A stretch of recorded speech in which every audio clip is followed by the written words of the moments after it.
আমি এখানে চলে আসি।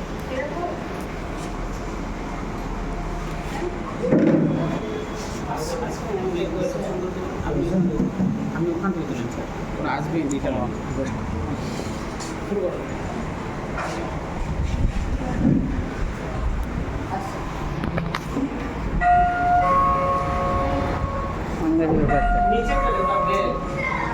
আসসালামু আলাইকুম ওয়া রাহমাতুল্লাহি ওয়া বারাকাতুহু। আমি ইকরা ইন্টারন্যাশনাল স্কুলের অষ্টম শ্রেণীর ছাত্র রিজন শেখ। আমি আপনাদের সামনে একটি গজল গাইতে শোনাবো।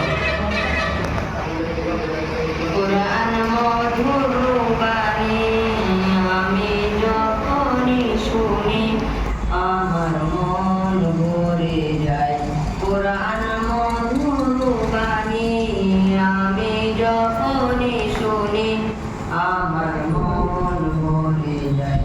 কোরআন মধুর বাণী আমি যখনই শুনি আমার মন ভরে যায়।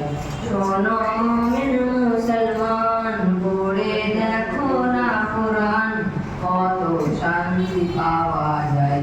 কোরআন মধুর বাণী প্রতিটি হরফে দশ দশ নেকি আছে, আমলে জমা হয়।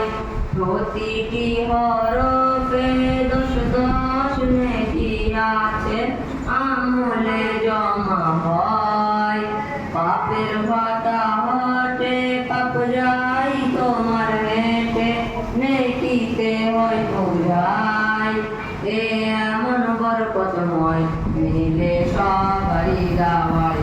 কোরআন মধুর বাণী আমি যখনই শুনি আমার মন ভরে যায়।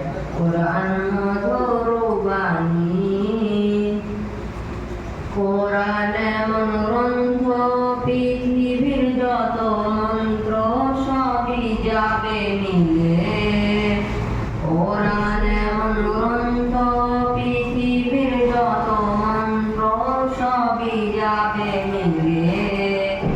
ইহকাল পরকাল আকাশ হতে পাতাল সবার চাবি খোলে।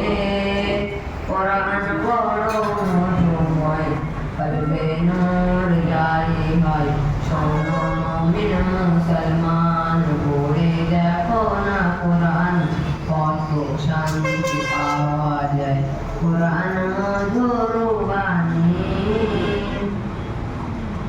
এস এম নজরুল বলেন, কোরআন আমার ঈমান, কোরআন জীবন বিধান। এস এম নজরুল বলেন, কোরআন আমার ঈমান, কোরআন জীবন বিধান। এই কোরআনের খেলাফে যে চলবে সে পাপী, সে